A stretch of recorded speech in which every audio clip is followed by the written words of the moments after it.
Hello, ഇന്ന് നമ്മൾ discuss ചെയ്യാൻ പോകുന്നത് DHA pharmacy technician discussion part 2 ആണ്. അപ്പോൾ 11th question, PubMed is a widely used resources for assessing scientific articles and research studies.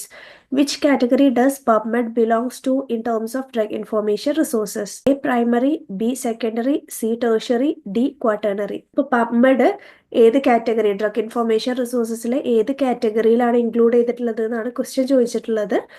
Answer ഏതാണ്? Option B, secondary resources ആണ് correct answer വരുന്നത്. നമുക്ക് ഡ്രഗ് ഇൻഫോർമേഷൻ റിസോഴ്സസ് തന്നെ primary resources ഉണ്ട്, secondary resources ഉണ്ട്, tertiary resources ഉണ്ട്.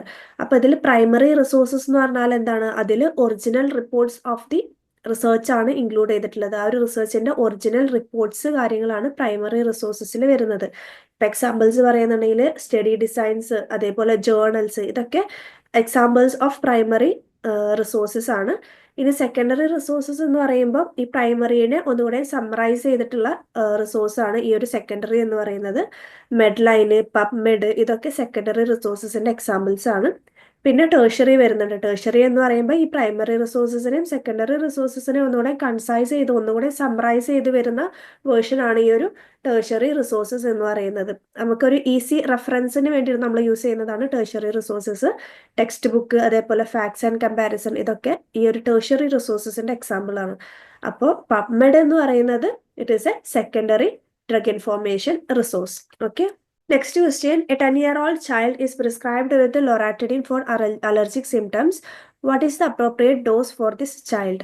A. 10 mg BD, B. 10 mg OD, C. 15 mg BD, D. 5 mg OD. ഇപ്പൊ ലൊറാറ്റഡിൻ എന്ന് പറയുന്നത് എന്താ നമുക്കറിയാം, ആന്റിഹിസ്റ്റമിൻ ആണ്.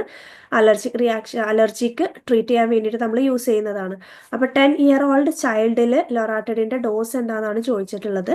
ആൻസർ എന്ന് പറയുന്നത് ഓപ്ഷൻ ബി, 10 mg OD ആണ്. നമുക്ക് ലൊറാറ്റഡിൻ വൺസ് ഡേ ആണ് അഡ്മിനിസ്ട്രേഷൻ വരുന്നത്.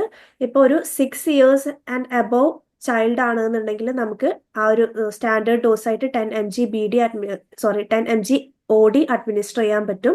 ഇനിയിപ്പോൾ ഒരു 2 to 5 years ആണെന്നുണ്ടെങ്കിൽ നമ്മൾ 5 mg ആണ് ചൂസ് ചെയ്യുക, 5 mg OD. ഇത് 6 years അബോവ് നമുക്ക് 10 mg OD ആ ഒരു സ്റ്റാൻഡേർഡ് ഡോസ് ആയിട്ട് ചൂസ് ചെയ്യാൻ പറ്റും. അപ്പം അത് കാരണം ഇവിടെ ആൻസർ ആയിട്ട് നമുക്ക് ഓപ്ഷൻ ബി 10 mg OD ആണ് കറക്റ്റ് ആൻസർ വരുന്നത്. Okay. Next question, what is the typical pH range for ophthalmic preparation to ensure safety and comfort for the eyes? A. 3 to 4 pH, B. 4.5 to 5.5, C. 6.6 to 7.4, D. 8 to 9. അപ്പോൾ ophthalmic പ്രിപ്പറേഷൻസിന്റെ typical pH എന്താണെന്നാണ് question ചോദിച്ചിട്ടുള്ളത്. അപ്പോൾ നമുക്ക് ഈ ophthalmic preparations ഒക്കെ use ചെയ്യുന്ന സമയത്ത് ടിയേഴ്സിന്റെ pH ആയിട്ട് സിമിലർ ആയിട്ട് വരുന്ന pH ആയിരിക്കണം ഒഫ്താൽമിക് പ്രിപ്പറേഷൻസിന്. അതല്ലാന്നുണ്ടെങ്കിൽ അവിടെ ഇറിറ്റേഷൻസും ഡിസ്കംഫർട്ട്നെസ്സും ഒക്കെ കോസ് ചെയ്യാൻ ചാൻസ് ഉണ്ട്. അപ്പോൾ അത് കാരണം ഈ ഒരു ടിയറിന്റെ pH എന്ന് പറയുന്നത് അപ്രോക്സിമേറ്റ്ലി 7 to 7.4 ഒക്കെയാണ് ഈ ഒരു pH റേഞ്ച് വരുന്നത് ടിയേഴ്സിന്റെ. അപ്പോൾ ഈ ഒരു ഒഫ്താൽമിക് പ്രിപ്പറേഷൻസും ആ ഒരു റേഞ്ചിൽ വരണം. അപ്പോൾ ഇവിടെ ഓപ്ഷൻ സി 6.6 to 7.4 ആണ് കറക്റ്റ് ആൻസർ വരുന്നത്. ആ ഒരു റേഞ്ചിൽ നമ്മൾ pH ആ ഒരു പ്രിപ്പറേഷൻ പ്രിപ്പയർ ചെയ്യുകയാണെന്നുണ്ടെങ്കിൽ ഐസിൽ ഇറിറ്റേഷൻസ്, ഇച്ചിങ് കാര്യങ്ങൾ, അങ്ങനത്തെ പ്രശ്നങ്ങളൊന്നും ഇല്ലാതെ നമുക്ക് സേഫ് ആയിട്ട് യൂസ് ചെയ്യാൻ പറ്റും. ആ ഒരു കംഫർട്ട് അതിൽ യൂസ് ചെയ്യുമ്പോൾ സേഫ് ആൻഡ് കംഫർട്ടായിട്ട് നമുക്കത് യൂസ് ചെയ്യാൻ പറ്റുന്ന pH എന്ന് പറയുന്നത് 6.6 to 7.4 ആണ്. Okay. Next question, for a 3-year-old child, which route of medication administration is preferred for accuracy and ease? A. Oral syringe, B. household spoon, C. drops, D. oral tablets. അപ്പോൾ 3-year-old ചൈൽഡിന് നമുക്ക് ഏറ്റവും accurate ആയിട്ട് നമുക്ക് dose administer ചെയ്യാൻ പറ്റുന്ന root ഏതാണെന്നാണ് ചോദിച്ചിട്ടുള്ളത്. Answer വരുന്നത് option A, oral syringe ആണ്. ഓറൽ സിറിഞ്ച് വഴി നമ്മൾ അഡ്മിനിസ്റ്റർ ചെയ്യുന്നുണ്ടെങ്കിൽ അക്യുറേറ്റ് ഡോസ്, അതേപോലെ തന്നെ അഡ്മിനിസ്റ്റർ ചെയ്യാനും കുറച്ചുകൂടി ഈസി വേ ആയിരിക്കും കമ്പയർഡ് ടു അതർ ഓപ്ഷൻസ്. അപ്പൊ നമുക്ക് ഓപ്ഷൻ എ ആണ് കറക്റ്റ് ആൻസർ വരുന്നത്. ഓറൽ സിറിഞ്ച് ആണ് കറക്റ്റ് ആൻസർ. ഇപ്പൊ ഹൗസ് ഹോൾഡ് സ്പൂൺ എടുക്കുകയാണെന്നുണ്ടെങ്കിൽ നമുക്കത് സ്പൂൺ എന്ന് പറയുമ്പോൾ അത് ഡിഫറെന്റ് സൈസിൽ അത് അവൈലബിൾ ആയിരിക്കും. ഒരു അക്യുറേറ്റ് ഡോസ് നമുക്ക് അതിൽ നിന്ന് എടുക്കാന്ന് പറയുന്നത് ബുദ്ധിമുട്ടായിരിക്കും. പിന്നെ അതേപോലെ ഡ്രോപ്സ് ഒക്കെ ഒരു ലെസ് ദാൻ 2 years ഒക്കെ ആണെന്നുണ്ടെങ്കിൽ നമുക്ക് ഡ്രോപ്സ് യൂസ് ചെയ്യാൻ പറ്റും. അപ്പൊ 3 year എന്നൊക്കെ പറയുമ്പോൾ നമുക്ക് കുറച്ചുകൂടെയും ആ ഒരു ഡ്രോപ്സ് യൂസ് ചെയ്യുന്നത് കുറച്ചുകൂടെ ഡിഫിക്കൽട്ട് ആയിട്ട് മാറുന്നുണ്ട്. 2 yearsന് താഴെയുള്ള കുട്ടികളിലാണ് ഒന്നുകൂടെയും ഡ്രോപ്സ് നമ്മൾ യൂസ് ചെയ്യുന്നത്. പിന്നെ ഓറൽ ടാബ്ലറ്റ്സ് എന്ന് പറയുമ്പോൾ 3-year-old ചൈൽഡിന് അത് സ്വോളോ ചെയ്യാൻ ഡിഫിക്കൽട്ട് ആയിരിക്കും. അപ്പോൾ അത് കാരണം ടാബ്ലറ്റും കുറച്ച് മുതിർന്ന കുട്ടികൾക്കായിരിക്കും നമുക്കത് സ്റ്റാർട്ട് ചെയ്ത് തുടങ്ങാൻ പറ്റുക. അപ്പോൾ അതും 3-year-old ചൈൽഡിന് സ്യൂട്ടബിൾ ആയിട്ടുള്ളതല്ല. ഓറൽ സിറിഞ്ച് എന്ന് പറയുമ്പോൾ നമുക്ക് അക്യുറേറ്റ് ഡോസ് അതിൽ നിന്ന് അഡ്മിനിസ്റ്റർ ചെയ്യാൻ പറ്റും. അതേപോലെ തന്നെ അത് എടുക്കാനും അഡ്മിനിസ്ട്രേഷൻ പ്രോസസ്സും കുറച്ചുകൂടെ ഈസി ആയിരിക്കും. Okay. Next question. A patient with type 2 diabetes is taking metformin 1000 mg twice a day and return after 1 month for a follow-up. The physician checked HbA1c level, which is found to be 7.5%. What is the most appropriate next step of managing this patient's blood glucose control? A. Increase metformin dosage to 1000 mg 3 times a day. B. Start insulin therapy. C. Add another oral hypoglycemic agent with metformin. D. Stop metformin and switch to sulfonylureas. ഇവിടെ പേഷ്യന്റിന് type 2 diabetes mellitus ഉണ്ട്. Already metformin 1000 mg twice A day എടുക്കുന്നുണ്ട്. എന്നിട്ട് നോക്കിക്കഴിഞ്ഞപ്പോൾ HbA1c 7.5% ആണ്. ഇനി next step എന്താണെന്നാണ് ചോദിച്ചിട്ടുള്ളത്. ഇവിടെ correct answer എന്ന് പറയുന്നത് option C, add another oral hypoglycaemic agent വിത്ത് മെറ്റ്ഫോമിൻ ആണ് കറക്റ്റ് ആൻസർ വരുന്നത്. ഇവിടെ ഈ ഒരു പേഷ്യന്റ് ഓൾറെഡി മെറ്റ്ഫോമിന്റെ ഹയസ്റ്റ് ഡോസ് എടുത്തിട്ടുണ്ട്. 1000 mg 2 ടൈംസ് എടുക്കുന്നുണ്ട് ഡെയിലി. എന്നിട്ടും 7.5 HbA1c വരുമ്പോൾ നമുക്ക് അവിടെ ആ ഒരു പ്രോപ്പർ ഗ്ലൈസെമിക് കൺട്രോൾ കിട്ടാൻ, മെറ്റ്ഫോമിൻ എന്ന് പറയുന്നത് ടൈപ്പ് 2 ഡയബറ്റിസ് മെലിറ്റസിന്റെ ഫസ്റ്റ് ലൈൻ ഡ്രഗ് ആണ്.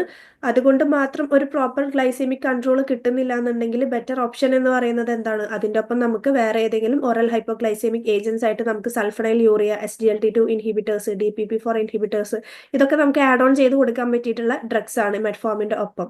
അപ്പോൾ അത് ആഡ് ഓൺ ചെയ്ത് കൊടുക്കുകയാണെന്നുണ്ടെങ്കിൽ നമുക്ക് ഒരു പ്രോപ്പർ ഗ്ലൈസെമിക് കൺട്രോൾ അച്ചീവ് ചെയ്യാൻ പറ്റും. പിന്നെ ഇവിടെ നമുക്ക് ഓപ്ഷൻ എ എന്ന് പറയുന്നത് 1000 mg 3 ടൈംസ് എ ഡേ ആക്കിയിട്ട് ഡോസ് ഇൻക്രീസ് ചെയ്യാൻ പറയുമ്പോൾ നമുക്ക് ഓൾറെഡി 1000 mg BD എടുക്കുന്നുണ്ട് പേഷ്യന്റ്. എന്നിട്ടും ആ ഒരു 7.5% HbA1c വരുന്നുണ്ടെങ്കിൽ നമുക്ക് ഒരു നേരം കൂടെ കൂടുതൽ കൊടുത്തുകൊണ്ട് കാര്യമായിട്ടുള്ള ഒരു ചേഞ്ചസ് വരാൻ പോകുന്നില്ല. അപ്പൊ ഇവിടെ ബെറ്റർ ഓപ്ഷൻ എന്ന് പറയുന്നത് എന്താണ്? വേറൊരു ഓറൽ ഹൈപ്പോഗ്ലൈസെമിക് ഏജന്റ് മെറ്റ്ഫോമിന്റെ കൂടെ ആഡ് ചെയ്ത് കൊടുക്കുകയെന്നുണ്ടെങ്കിൽ പ്രോപ്പർ ഗ്ലൈസെമിക് കൺട്രോൾ നമുക്ക് അച്ചീവ് ചെയ്യാൻ പറ്റും. പിന്നെ ഓപ്ഷൻ ബി പറയുന്നുണ്ട് സ്റ്റാർട്ട് ഇൻസുലിൻ തെറാപ്പി. നമുക്ക് ഇൻസുലിൻ തെറാപ്പി ഇപ്പൊ മെറ്റ്ഫോമിൻ 1000 mg എടുത്ത് HbA1c 7.5 എന്ന് പറയുമ്പോൾ നെക്സ്റ്റ് സ്റ്റെപ്പ് ആയിട്ട് തന്നെ നമുക്ക് ഇൻസുലിൻ തെറാപ്പി സ്റ്റാർട്ട് ചെയ്യേണ്ട ആവശ്യമില്ല. നെക്സ്റ്റ് നമുക്ക് വേറൊരു ഡ്രഗും കൂടെ ആഡ് ഓൺ ചെയ്ത് പിന്നെ HbA1c അത്രക്കും ഹൈ ആയി ഈ ഡ്രഗ്സ് ഒന്നും പ്രോപ്പർ ആയിട്ട് ഗ്ലൈസെമിക് കൺട്രോൾ അച്ചീവ് ചെയ്യാൻ ഹെൽപ്പ് ചെയ്യുന്നില്ല എന്നുണ്ടെങ്കിലൊക്കെയാണ് നമ്മൾ ലാസ്റ്റ് ആണ് ഇൻസുലിൻ തെറാപ്പിയിലേക്ക് സ്വിച്ച് ചെയ്യുക. അപ്പൊ ഫസ്റ്റ് തന്നെ നമുക്കത് അതിലേക്ക് സ്വിച്ച് ചെയ്യേണ്ട ആവശ്യം വരുന്നില്ല. പിന്നെ stop metformin and switch to sulfonylurea. നമുക്ക് അവിടെ മെറ്റ്ഫോമിൻ സ്റ്റോപ്പ് ചെയ്യേണ്ട ആവശ്യമില്ല. മെറ്റ്ഫോമിന്റെ കൂടെ വേറെ ഏതെങ്കിലും ഡ്രഗ് അഡ്മിനിസ്റ്റർ ചെയ്യുന്നതായിരിക്കും ബെറ്റർ ഓപ്ഷൻ ആയിട്ട് വരുന്നത്. അപ്പൊ ഇവിടെ ആൻസർ ആയിട്ട് ഓപ്ഷൻ സി ആണ് correct answer. Next question. A 40-year-old man present to the pharmacy with severe stomach pain. What is the most appropriate course of action? A. Give antacid. B. Suggest herbal products. C. Take him to the emergency department. D. Recommend over-the-counter pain relievers. അപ്പോൾ 40-year-old മാൻ severe stomach pain ആയിട്ടാണ് വന്നിട്ടുള്ളത്. അപ്പോൾ എന്താണ് best appropriate action എന്ന് പറയുന്നത്?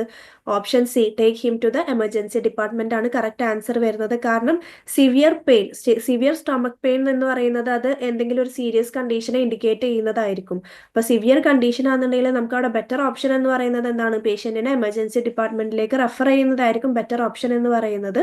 ഇപ്പം mild conditions ഒക്കെ ആണെന്നുണ്ടെങ്കിൽ നമുക്ക് അവിടെ ആന്റാസിഡ്സ് കൊടുക്കാം, അല്ലെങ്കിൽ ഹെർബൽ പ്രൊഡക്ട്സ് എന്തെങ്കിലും സജസ്റ്റ് ചെയ്യാം, OTC പെയിൻ കില്ലേഴ്സ് എന്തെങ്കിലുമൊക്കെ കൊടുക്കാം. അതൊക്കെ മൈൽഡ് കണ്ടീഷനിൽ നമുക്ക് ചെയ്യാൻ പറ്റും. പക്ഷേ ഇത് സിവിയർ സ്റ്റൊമക് പെയിൻ എന്ന് പറയുമ്പോൾ അത് എന്തെങ്കിലും സീരിയസ് കണ്ടീഷനെ ഇൻഡിക്കേറ്റ് ചെയ്യുന്നതായിട്ടാണ് നമുക്ക് പറയാൻ പറ്റുക. അപ്പോൾ സിവിയർ സ്റ്റൊമക് പെയിൻ കണ്ടീഷൻസിലൊക്കെ നമുക്ക് ബെറ്റർ ആ പേഷ്യന്റിനെ എമർജൻസി ഡിപ്പാർട്ട്മെന്റിലേക്ക് റെഫർ ചെയ്യുന്നതാണ് suitable ആയിട്ട് വരുന്നത്. Okay, next question. Hydralazine and hydrochlorothiazide are arranged in which manner to avoid confusion between the two drugs? A. Tall man lettering. B. Brand. C. Use. D. Content. Hydralazine, hydrochlorothiazide ഇത് നമുക്ക് look അലൈക്ക് sound അലൈക്ക് ഡ്രഗിന്റെ എക്സാമ്പിൾസിൽ വരുന്നതാണ് ഈ ഹൈഡ്രലസിൻ and ഹൈഡ്രോക്ലോർതൈസൈഡ്. അപ്പൊ ലാസ ഡ്രഗ്സിൽ നമുക്ക് ഈ ഒരു medication errors risk reduce ചെയ്യാൻ വേണ്ടിയിട്ട് നമ്മൾ യൂസ് ചെയ്യുന്ന മെത്തേഡ് എന്താണ്? Option A, tall man lettering. Tolman lettering ആണ് നമ്മൾ ഈ ഒരു ലാസ ഡ്രഗ്സിൽ നമ്മൾ യൂസ് ചെയ്യുന്നത് ആ ഒരു എറർ റെഡ്യൂസ് ചെയ്യാൻ വേണ്ടിയിട്ട്. ടോൾമാൻ ലെറ്ററിംഗ് എന്ന് പറഞ്ഞാൽ എന്തായിരിക്കും? ഈ ഒരു ഡ്രഗ്സിന്റെ ചില ലെറ്റേഴ്സ് നമ്മൾ ക്യാപിറ്റലൈസ് ചെയ്തത് നമ്മൾ ആ ഒരു അറേഞ്ച്മെന്റ് ക്യാപിറ്റൽ ലെറ്റേഴ്സിൽ കുറച്ച് ലെറ്റേഴ്സ് അറേഞ്ച് ചെയ്യും, ബാക്കി സ്മോൾ ലെറ്റേഴ്സിൽ അങ്ങനെ അറേഞ്ച് ചെയ്യുന്ന ഒരു മെത്തേഡിനെയാണ് നമ്മൾ ടോൾമാൻ ലെറ്ററിംഗ് എന്ന് പറയുന്നത്. അപ്പൊ LASA drug, look like sound like ഡ്രഗ്സിലൊക്കെ നമ്മൾ ഈ ഒരു ടോൾമാൻ ലെറ്ററിംഗ് വഴി നമുക്ക് അതിന്റെ ആ ഒരു ഡ്രഗ്സിന്റെ ആ ഒരു കൺഫ്യൂഷൻസ് അല്ലെങ്കിൽ ആ ഒരു മെഡിക്കേഷൻ എറേഴ്സ് കാര്യങ്ങൾ റെഡ്യൂസ് ചെയ്യാൻ വേണ്ടിയിട്ട് ഹെൽപ്പ് ചെയ്യും. അപ്പോൾ ലാസ ഡ്രഗ്സ് വരുമ്പോൾ അവിടെ ടോൾമാൻ ലെറ്ററിംഗ് ആണ് നമ്മൾ ഈ ഒരു കൺഫ്യൂഷൻ അവോയ്ഡ് ചെയ്യാൻ വേണ്ടിയിട്ട് യൂസ് ചെയ്യുന്ന method. Next question. The doctor prescribed mebendazole and the pharmacist dispensed metronidazole. What type of error is this? A. Prescription error. B. Dispensing error. C. Administration error. D. Wrong dosage form error. Prescribe ചെയ്ത drug mebendazole ആണ്, pharmacist dispense ചെയ്തത് മെട്രോണിഡസോൾ. അപ്പൊ ഇത് ഏത് type of error ആണ്? Option B, dispensing error ആണ് correct answer വരുന്നത്. കാരണം പ്രോപ്പർ ഡ്രഗ് ആണ് അവിടെ ആ ഒരു പ്രിസ്ക്രൈബർ പ്രിസ്ക്രൈബ് ചെയ്തിട്ടുള്ളത്, പക്ഷെ ഫാർമസിസ്റ്റ് അത് ഡിസ്പെൻസ് ചെയ്യുമ്പോൾ മാറിപ്പോയതാണ്. അപ്പൊ ആ ഒരു ഡിസ്പെൻസിങ് എറർ ആണ് ഇവിടെ കറക്റ്റ് ആൻസർ വരുന്നത്. പ്രിസ്ക്രൈബിങ് എറർ ആണെന്നുണ്ടെങ്കിൽ ഡോക്ടർ റോങ് ഡ്രഗ് പ്രിസ്ക്രൈബ് ചെയ്ത് കഴിഞ്ഞാൽ അതാണ് പ്രിസ്ക്രൈബിങ് എറർ എന്ന് പറയുന്നത്. ഇനി അഡ്മിനിസ്ട്രേഷൻ എറർ എന്ന് പറയുമ്പോൾ എന്താണ്? റോങ് ഡ്രഗ് അല്ലെങ്കിൽ റോങ് ഡോസ് ഒക്കെ നമ്മൾ അഡ്മിനിസ്ട്രേറ്റ് ചെയ്ത് കഴിഞ്ഞാൽ ആ ഒരു എററിനെയാണ് നമ്മൾ അഡ്മിനിസ്ട്രേഷൻ എറർ എന്ന് പറയുന്നത്. റോങ് ഡോസേജ് ഫോം എറർ എന്ന് പറയുമ്പോൾ ഡോസേജ് ഫോം തന്നെ മാറിപ്പോവുക. അപ്പോൾ ഒരു ടാബ്ലറ്റ് അതിന് അത് സൊല്യൂഷൻ അങ്ങനെയൊക്കെ ആയിട്ട് മാറിപ്പോകുന്നതിനാണ് നമ്മൾ റോങ് ഡോസേജ് ഫോം എറർ എന്ന് പറയുന്നത്. അപ്പൊ ഇവിടെ പ്രിസ്ക്രൈബ് ചെയ്ത ഡ്രഗ് അല്ല, വേറെ ഡ്രഗ് ആണ് ഫാർമസിസ്റ്റ് ഡിസ്പെൻസ് ചെയ്തത്. അപ്പൊ ഇത് ഏതാണ്? ഫാർമസിസ്റ്റിന്റെ ഭാഗത്തു നിന്ന് വന്നിട്ടുള്ള മിസ്റ്റേക്ക് ആണ്, അത് ഡിസ്പെൻസിങ് എറർ ആണ് കറക്റ്റ് ആൻസർ വരുന്നത്. Next question. What is the recommended storage temperature for vaccines to maintain their efficacy? A. 2 to 8 degrees Celsius. B. -10 to -20 degrees Celsius. C. 15 to 25 degrees Celsius. And D. 30 to 40 degrees Celsius.